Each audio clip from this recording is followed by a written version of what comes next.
Please, Father, don't send me away. You have disgraced this family. Think of our reputation. This is unjust. Go now, and never return. Autumn arrived at Ashbourne Manor with a fury that seemed determined to shake every ancient stone from its foundations. Rain lashed against towering stained-glass windows while thunder rolled across the dark hills, echoing through corridors where generations of proud ancestors had celebrated power instead of mercy. In the center of the grand entrance hall, 23-year-old Lady Evangeline Ashcroft knelt upon the cold marble floor beside a single weathered travel case, her hands folded quietly in her lap. Her simple stillness contrasted painfully with the storm raging beyond the walls and the colder tempest gathering inside her family. Servants lined the edges of the hall with lowered eyes, afraid to witness yet unable to look away. Noble guests lingered beneath glittering chandeliers, whispering behind jeweled fans as though they had assembled for evening entertainment rather than a daughter's public ruin. At the top of the sweeping staircase stood Marquis Reginald Ashcroft, tall, commanding, and wrapped in velvet trimmed with silver. His expression carried no trace of fatherly regret. Beside him stood Lady Beatrice, Evangeline's younger sister, celebrated throughout society for dazzling beauty, flawless manners, and an ambition as polished as the diamonds resting against her throat. "My greatest disappointment has never been your lack of intelligence," the Marquis declared, his voice cutting through the hall sharper than any blade. "It has always been your weakness. Compassion has made you unworthy of this family." Silence followed, broken only by rain striking the windows. The accusation arrived with calculated precision. Several nights earlier, dozens of starving villagers had mysteriously received sacks of grain taken from the Ashcroft storehouses during the kingdom's harshest harvest in decades. Hidden inside Evangeline's wardrobe, servants had conveniently discovered estate ledgers and warehouse keys. Every piece of evidence pointed toward her. Evangeline lifted her eyes toward Beatrice. For the briefest instant, her sister's satisfied smile flickered before disappearing beneath practiced innocence. That single glance revealed everything. She understood exactly who had orchestrated the deception. She also knew something no one else in the hall understood. 2 elderly stable servants had secretly helped distribute the grain after she begged them to feed hungry children. If she defended herself by exposing the forged evidence, suspicion would inevitably fall upon them. The Marquis believed mercy encouraged rebellion. They would face imprisonment, perhaps execution, simply for choosing kindness. Her heartbeat quickened. Her conscience remained steady. "I accept your judgment," she said softly. Gasps rippled through the gathering. Even the Marquis looked momentarily surprised that she offered neither excuses nor anger. "You confess," he demanded. "I accept whatever punishment you believe necessary." The answer satisfied everyone except Truth. One servant quietly wiped tears from his weathered face. Another bowed her head to hide trembling lips. Neither dared speak. The Marquis raised an official document bearing the Ashcroft seal. "From this hour, Lady Evangeline Ashcroft no longer belongs to this house." A steward stepped forward. One by one, symbols of her birth disappeared. Her jeweled necklace was removed. Her emerald ring slipped from her finger. The embroidered family crest was cut from her traveling cloak. Silk gowns, heirloom pearls, and treasured keepsakes were confiscated without hesitation. Finally, a plain gray governess dress was placed into her arms. Someone laughed. Someone applauded. Outside, lightning illuminated the stained glass like fractured fire. "You will earn your bread as a governess," the Marquis announced. "Perhaps common children will appreciate the tenderness noble blood cannot afford." Beatrice lowered her eyes modestly, concealing triumph. Evangeline changed into the simple dress without complaint. Its coarse fabric scratched her skin, yet somehow felt lighter than the expectation she had carried her entire life. Before leaving, she quietly approached the frightened servants whose lives she had protected. "No tears," she whispered. "Live well instead." Hours later, her carriage departed beneath relentless freezing rain. Newspapers in nearby towns eagerly repeated the scandal before sunrise, naming her the unwanted daughter whose own father had cast her away. Curious strangers stared whenever the coach stopped for fresh horses, but she answered every whisper with silence. The storm worsened as mountain roads dissolved beneath rushing water. Without warning, frightened horses lost their footing beside a swollen river. The carriage lurched violently before tumbling into the icy current. Splintered wood, shattered glass, and freezing water surrounded terrified cries. Through the chaos, Evangeline heard a young stable boy screaming beneath the overturned carriage. Ignoring the burning cold stealing her breath, she forced herself underwater again and again until she reached him. Her fingers found his trapped arm. With desperate strength she dragged him free before fighting the current toward shore. Only after watching him breathe safely did exhaustion finally overwhelm her. Wrapped in borrowed blankets, bruised, soaked, and shivering, she refused every offer to remain behind. Blackwood Castle still awaited its unwanted governess. Near midnight, the towering fortress emerged through mist and rain like a lonely guardian overlooking the valley. Its ancient windows glowed faintly against the darkness, beautiful yet burdened by grief. Inside waited Duke Sebastian Blackwood, widowed for 3 years, father of 4 lonely children who had frightened away every governess brave enough to accept the position. He welcomed Evangeline with restrained courtesy rather than warmth, explaining that this opportunity existed only because nobody else would come. She simply nodded, thanked him, and followed a silent housekeeper toward the nursery. That night, instead of commanding restless children into bed, she gathered them before the library fireplace and opened an old fairy tale. One by one, wary expressions softened. Little Lily climbed quietly into her lap. Theodore leaned against the arm of her chair. Charlotte rested at her feet. Even Oliver pretended to study a shelf while secretly listening. When the final page closed, every child had fallen peacefully asleep around her. Standing unnoticed in the doorway, Sebastian stared at the impossible scene, wondering whether the broken heart of his home had finally heard its first hopeful heartbeat again. For the first time since loss claimed his family, the Duke did not walk away. Hope lingered silently there. Morning sunlight entered Blackwood Castle cautiously, as though even the dawn remembered years of sorrow. Golden beams slipped through towering windows, touching polished floors that had reflected silence for far too long. Servants moved through the corridors with practiced restraint, expecting another day filled with slammed doors, childish arguments, and the quiet disappointment that had settled over the estate since the Duchess's passing. Instead, they paused in astonishment as laughter drifted from the breakfast room before the first tray had even reached the table. Evangeline stood beside the youngest children, helping Lily spread honey onto warm bread while Theodore attempted to pour milk without spilling it. Charlotte giggled as a stubborn curl escaped Lily's ribbon, and even 13-year-old Oliver, who usually arrived late with a carefully rehearsed scowl, accepted a plate without complaint. No one noticed that Duke Sebastian had stopped outside the doorway, watching unseen as his children exchanged smiles instead of accusations. He entered only after everyone had begun eating. The conversation ended immediately. The children straightened in their chairs. Fear, old and familiar, returned to their eyes. Evangeline looked toward the Duke with quiet composure. "Oliver was just explaining the history of the castle gardens," she said gently. "I believe he knows more about them than anyone." The unexpected praise caught the boy completely off guard. Sebastian glanced toward his eldest son. "Is that true?" Oliver hesitated before nodding. His father simply replied, "Then perhaps you'll show me them someday." The smallest exchange accomplished what years of discipline never had. For the first time, father and son shared a conversation that ended without anger. From that morning onward, invisible changes spread through Blackwood Castle. The dusty music room echoed once again with melodies as Evangeline taught Charlotte simple songs upon the old pianoforte. Theodore discovered surprising patience while tending vegetables in the neglected kitchen garden. Lily proudly collected wildflowers every afternoon, insisting every vase in the castle deserved fresh colors. Even Oliver reluctantly admitted that painting landscapes beside the lake required more courage than fencing lessons ever had. The servants began smiling without realizing it. The kitchens filled with the comforting scent of fresh bread because Evangeline insisted every child should know how warmth could be made with their own hands. Elderly housemaids laughed while flour dust floated through sunbeams like tiny stars. Footmen no longer hurried nervously whenever the children approached, because broken dishes and shouting had become increasingly rare. The castle itself seemed to breathe differently. Gardens once abandoned beneath tangled weeds slowly awakened beneath careful hands. Roses planted years earlier by the late Duchess bloomed once again after Evangeline discovered neglected roots hidden beneath overgrown ivy. She never claimed the flowers as her own. Instead, she quietly placed a small wooden sign beside the garden path. "For her grace, whose kindness still grows here." When Sebastian discovered the inscription one evening, he stood among the blossoms long after twilight settled across the estate. She had preserved his wife's memory instead of replacing it. That realization lingered within him far longer than he wished to admit. Days turned into gentle weeks. Every evening, the family gathered beside the grand library fireplace exactly as they had on Evangeline's first night. Ancient fairy tales gave way to adventures, histories, and legends.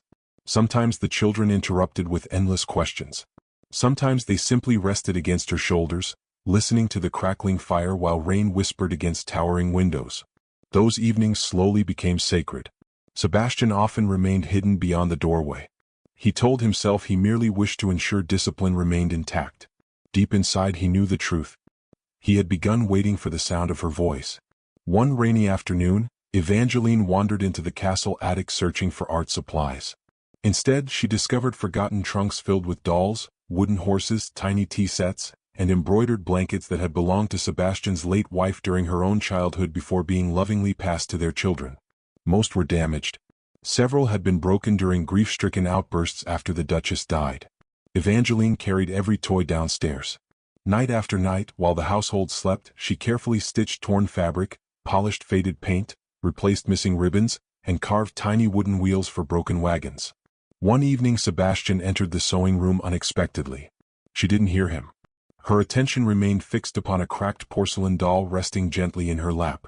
A single tear slipped down her cheek before falling onto the faded lace dress. "I wish your mother had stayed," she whispered softly to the empty room. Children should never grow up believing love disappears forever.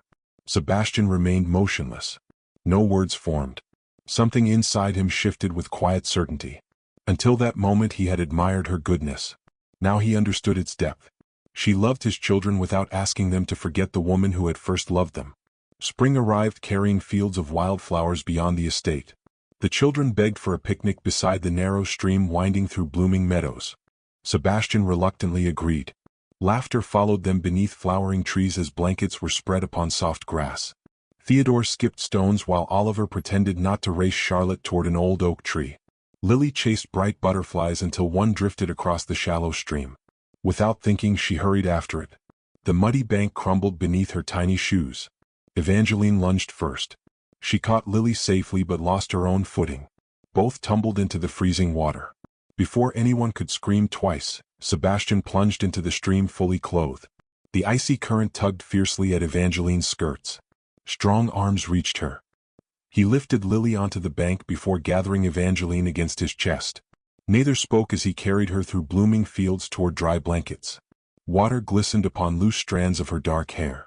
She looked up. His gray eyes met hers. For one suspended heartbeat, the world narrowed until only shared breathing existed between them. Then Lily wrapped tiny arms around both adults simultaneously. The moment dissolved into relieved laughter. Yet neither heart returned unchanged. That evening, after the children had bathed and changed into warm nightclothes, they gathered once more inside the library. Rain tapped gently against tall windows while firelight danced across endless shelves filled with old leather-bound books. Evangeline kissed each child upon the forehead before tucking blankets carefully around sleepy shoulders. She wished them peaceful dreams and quietly left the room, unaware that Sebastian remained hidden outside the doorway. Little Lily snuggled closer beneath her quilt and smiled dreamily at Charlotte. "Mama always kisses us good night," she whispered. The word struck Sebastian harder than any sword ever could. He stood frozen in the shadows, unable to breathe, because no child had corrected her, and deep within his own guarded heart, neither had he. Winter arrived without mercy. The first snowfall transformed Blackwood Castle into a kingdom of white silence, burying gardens beneath glittering drifts and covering ancient forests with blankets of untouched snow. Icicles hung from stone battlements like crystal swords, while bitter winds swept across the hills, carrying the lonely cries of distant ravens. Inside the castle, roaring fireplaces pushed back the cold, and the children eagerly pressed their faces against frost-covered windows, marveling at the season's first great storm. Evangeline watched them with quiet affection. "Promise me," she said gently, "that none of you will enter the forest without permission. Snow hides dangers that summer never reveals." All four children nodded obediently. At least they intended to. 2 days later, while helping the housekeeper prepare blankets for nearby villagers, Evangeline noticed Lily's favorite blue scarf missing from its hook. Charlotte's winter boots had disappeared as well. A strange uneasiness settled inside her chest. She hurried toward the nursery and found every bed empty. Oliver's desk held a folded piece of paper. "We found tracks," it read. "The white stag is hurt. We'll bring him home before supper." The letter slipped from her fingers. She remembered Theodore excitedly describing mysterious hoofprints near the edge of the forest the previous evening. They had believed an injured white stag wandered alone beneath the snow, frightened and unable to survive without help. The castle erupted into alarm. Servants scattered across the grounds. Stable hands saddled horses. Sebastian barked orders with military precision, sending guards toward every woodland trail. Yet Evangeline knew something the others did not. The children always followed the stream whenever they explored. She mounted the fastest mare before anyone could stop her. "Miss Ashcroft," a groom shouted.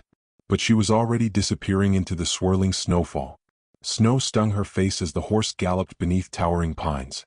Branches sagged under heavy ice, shedding frozen powder whenever the wind shook them. Visibility faded until the world became little more than white mist and dark tree trunks. Then she heard it. A frightened scream. "Lily!" She urged the mare forward. Beyond a frozen clearing stood the four children, huddled tightly together upon a fallen log. Before them lay a magnificent white stag with blood staining one hind leg. The animal trembled helplessly, unable to escape. Around them circled 6 gaunt wolves. Their ribs showed beneath thick winter coats. Hunger burned brighter than fear inside pale amber eyes. Oliver held a broken branch like a sword. Theodore clutched Charlotte protectively.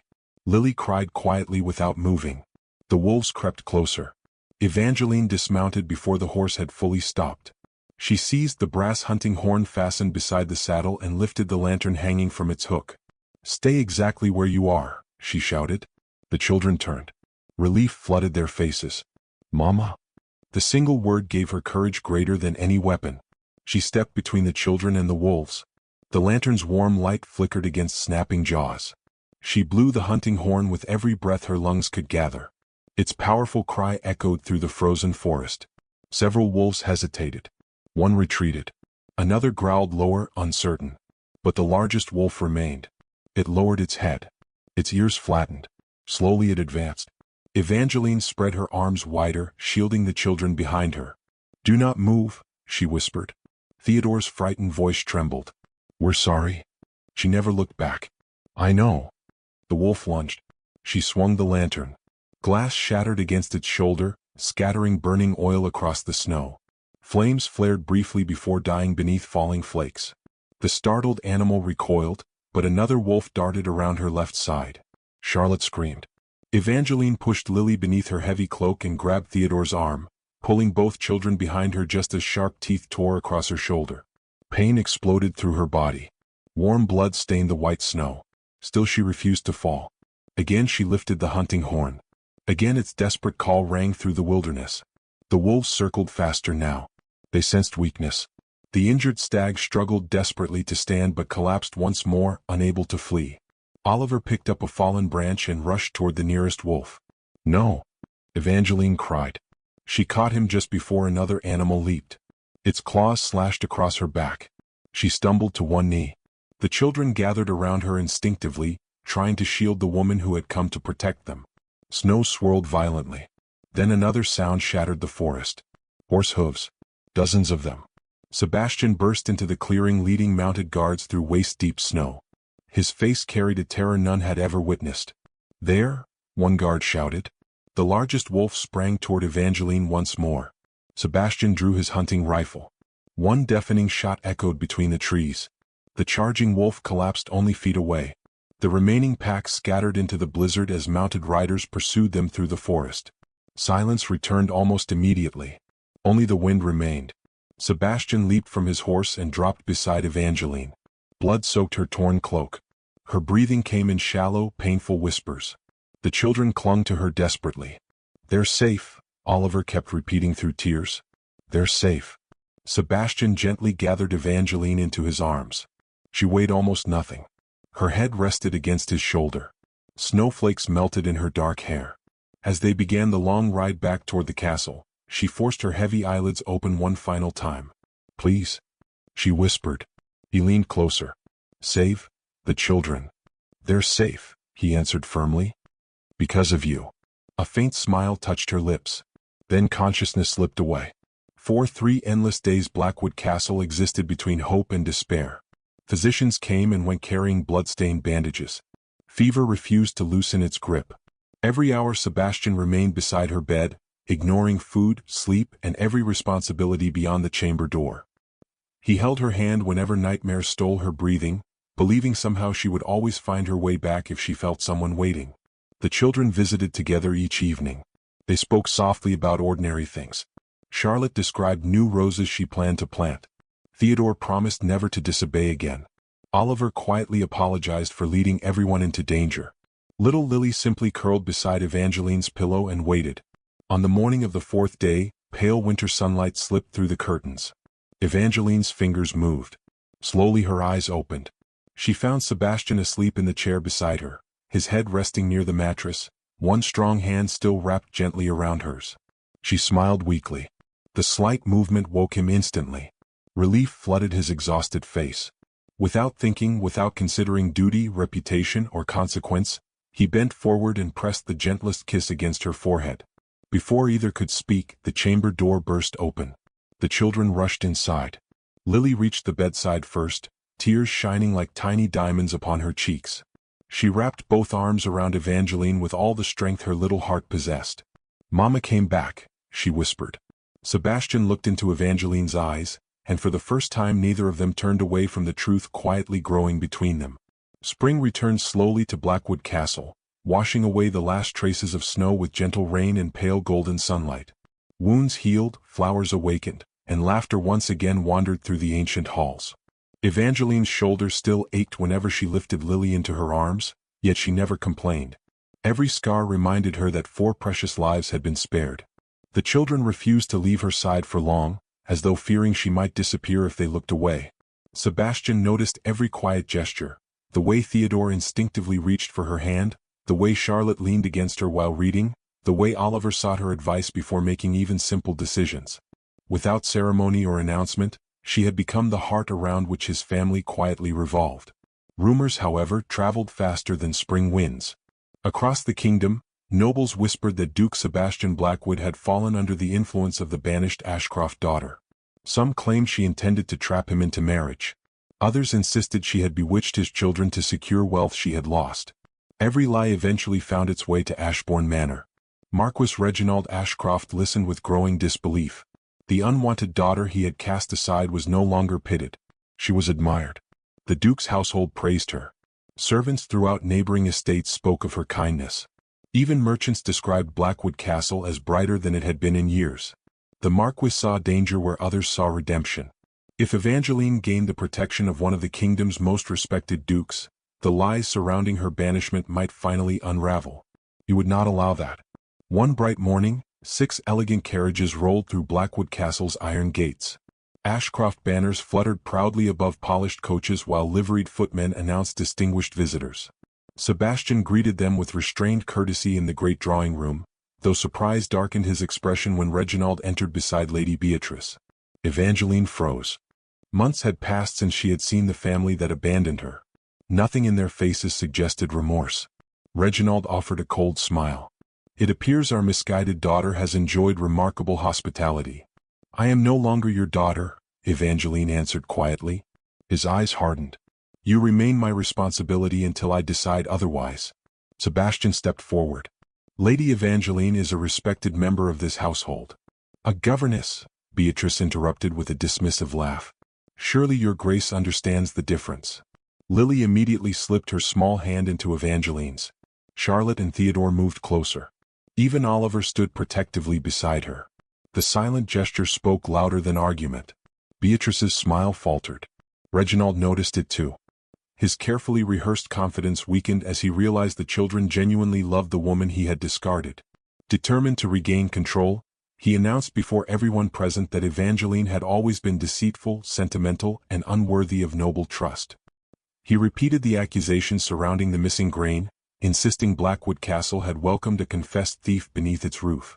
Before Sebastian could answer, an unexpected voice echoed from the entrance. "That cannot possibly be true." An elderly woman dressed in modest royal blue stepped slowly into the room, supported by an ivory cane. Deep lines marked her face, yet her sharp gray eyes missed nothing. The Duke immediately bowed. Lady Miriam. She had served the royal nursery decades earlier before retiring from court. The elderly nurse had traveled to Blackwood Castle hoping to thank the courageous governess who had saved 4 children from wolves. As she approached Evangeline, her gaze softened with unexpected tenderness. "You remind me of someone," she whispered. Evangeline smiled politely.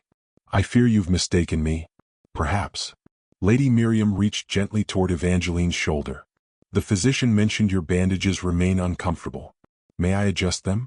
With quiet permission, she carefully loosened the edge of the dressing where the wolf's claws had torn through fabric. Suddenly the old nurse stopped breathing. Hidden just behind Evangeline's shoulder rested a small crescent-shaped birthmark. Lady Miriam's cane slipped from trembling fingers. No, she whispered. Tears filled her eyes. No, it cannot be. Every conversation ceased.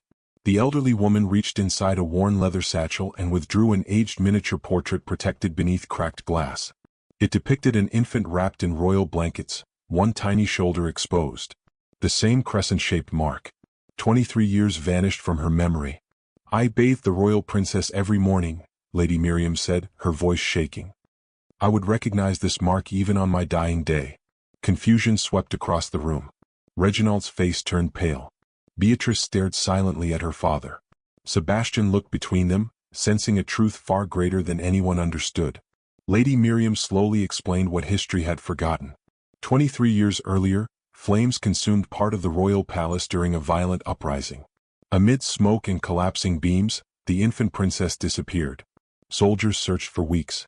Rivers were dragged. Forests were combed. Eventually the kingdom accepted that the child had perished. Only one woman knew otherwise.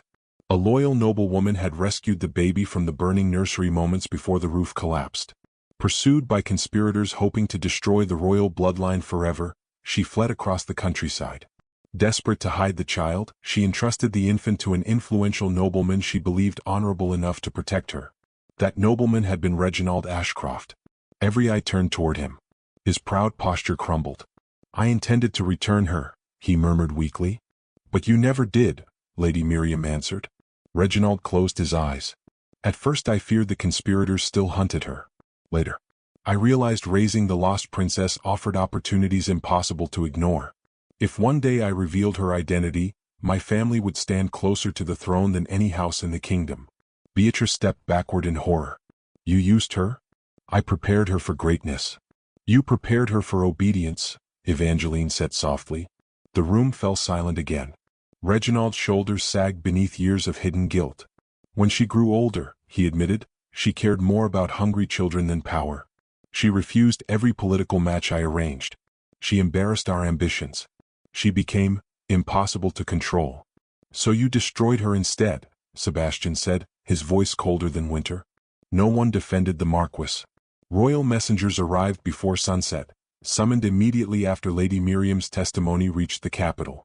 Ancient records, forgotten letters, and the jeweled ribbon wrapped around the miniature portrait all confirmed the impossible truth. Before assembled nobles, ministers, and witnesses inside Blackwood Castle's Great Hall, the king's official decree recognized Evangeline as the long-lost royal princess. Every noble who had once mocked the unwanted daughter slowly lowered to one knee. Reginald knelt too. Tears streamed down his weathered face. Forgive me, he whispered. Evangeline looked not at the man who had abandoned her, nor at the nobles bowing before newly discovered royalty. Instead, she turned toward 4 frightened children standing together near Sebastian, uncertain whether a princess would still belong with them. She crossed the hall without hesitation, knelt before them, and opened her arms. They rushed into her embrace, and she held them as though crowns, titles, and kingdoms had become meaningless beside 4 beating hearts. Watching the reunion, Sebastian realized the kingdom had found its princess, yet he feared the palace might now claim forever the woman who had become the soul of his home. The news spread across the kingdom before sunrise. Bells rang from cathedral towers, royal banners unfurled above ancient walls, and every noble household awoke to the astonishing proclamation that the lost princess had been found alive after 23 years. Yet while courtiers hurried toward the capital hoping to secure favor with the newly restored royal daughter, Evangeline remained inside Blackwood Castle, sitting quietly beside the library fireplace where 4 children leaned against her as though nothing in the world had changed. Oliver pretended to read while secretly watching her face. Theodore carved tiny wooden birds at her feet. Charlotte rested her head upon Evangeline's shoulder, and little Lily slept peacefully in her lap. The room glowed with warmth, but uncertainty lingered beyond the windows like an approaching storm. Sebastian stood silently near the doorway, unable to ignore the fear tightening around his heart. The kingdom had reclaimed its princess. Surely the palace would reclaim her next. That afternoon, a royal procession arrived beneath fluttering crimson standards. The king himself entered Blackwood Castle, accompanied by ministers, guards, and Lady Miriam. His silver hair reflected the afternoon light, yet his eyes carried unmistakable sorrow. The moment he saw Evangeline, he stopped walking. For several long seconds neither spoke. Then the king crossed the hall without ceremony. "My child," he whispered. His voice broke before the final word. Evangeline bowed respectfully, but before she could kneel, the king gently lifted her to her feet. "You have spent your entire life apologizing for crimes you never committed," he said.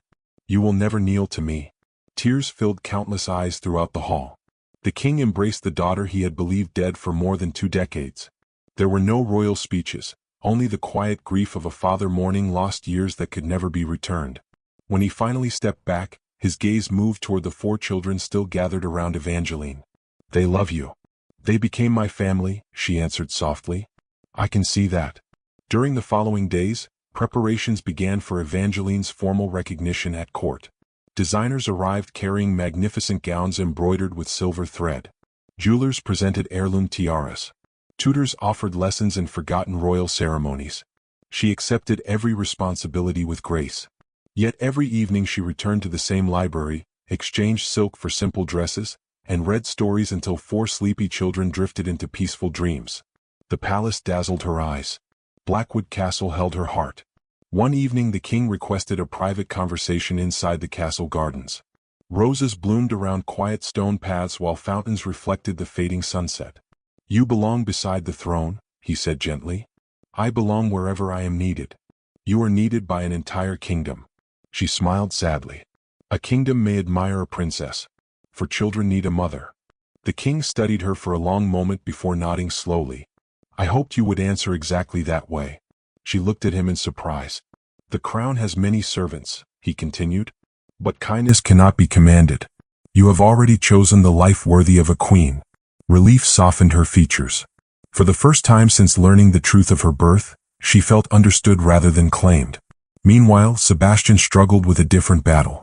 Every instinct urged him to remain silent. How could a widowed duke presume to ask for the hand of a princess? Love did not erase rank. Duty demanded sacrifice. Lady Miriam found him standing alone beside the castle chapel one rainy morning. "You intend to let fear decide your future," she observed. "I intend to honor hers." "By abandoning your own heart?"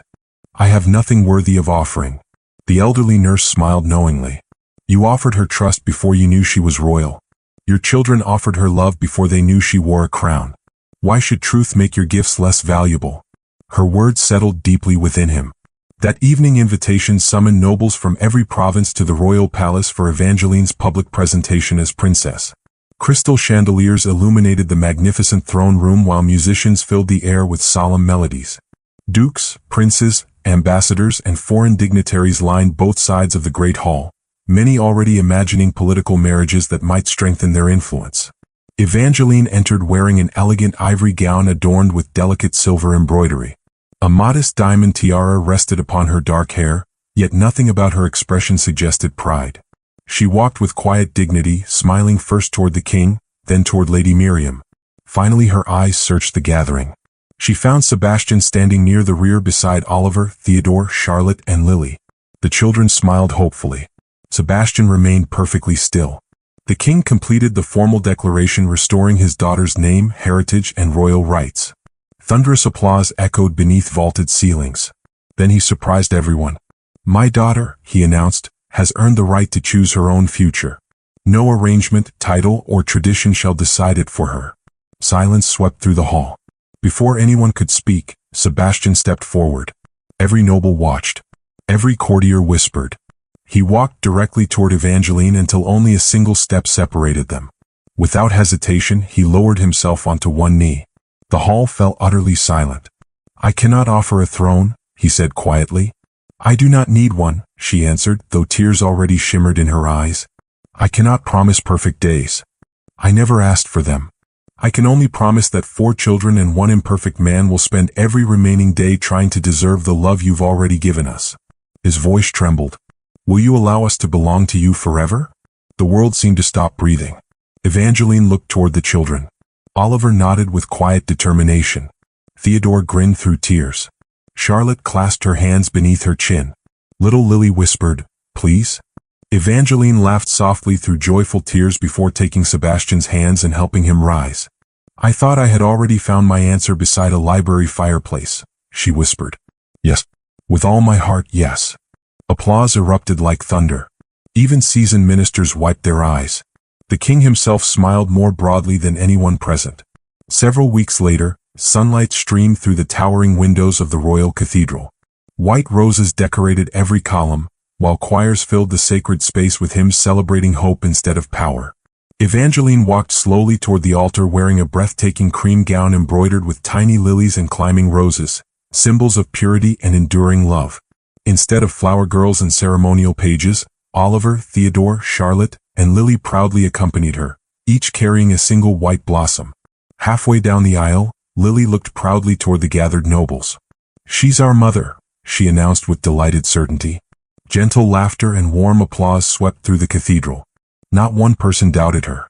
After exchanging vows, Sebastian placed the wedding ring upon Evangeline's finger before kissing her forehead exactly as he had the morning she awakened from fever. The simple gesture carried more meaning than any grand display. Months passed. Blackwood Castle flourished like never before. With the king's blessing, part of the estate became a school for village children. Another wing transformed into a small hospital, and the old granaries that had once inspired false accusations now supplied food throughout every difficult winter. Evangeline insisted no hungry family should ever fear asking for bread. Sebastian proudly supported every endeavor, while the children eagerly helped distribute books, blankets, and meals. One gentle evening, rain tapped softly against the tall library windows. Firelight danced across polished shelves exactly as it had on the night Evangeline first opened an old fairy tale before 4 grieving children. She now wore a graceful cream gown instead of a plain gray governess's dress, yet the warmth in her smile remained unchanged. Oliver sat reading beside the hearth. Theodore rested against the rug with a sleeping puppy. Charlotte embroidered flowers into a cushion. Lily curled happily against her mother's side while listening to another story. Sebastian paused once more in the familiar doorway. Years earlier he had stood there hidden by sorrow. Tonight he walked forward without hesitation. He kissed his wife's forehead, gathered every child close, and looked around the room that had become the heart of their lives. "Our castle was never missing a queen," he said softly. "It was only waiting for you." Outside, the rain finally ceased. Clouds parted above Blackwood Castle and golden sunlight spilled across the gardens where roses bloomed over old scars, proving that love chosen freely could transform even the deepest rejection into a home worthy of heaven itself.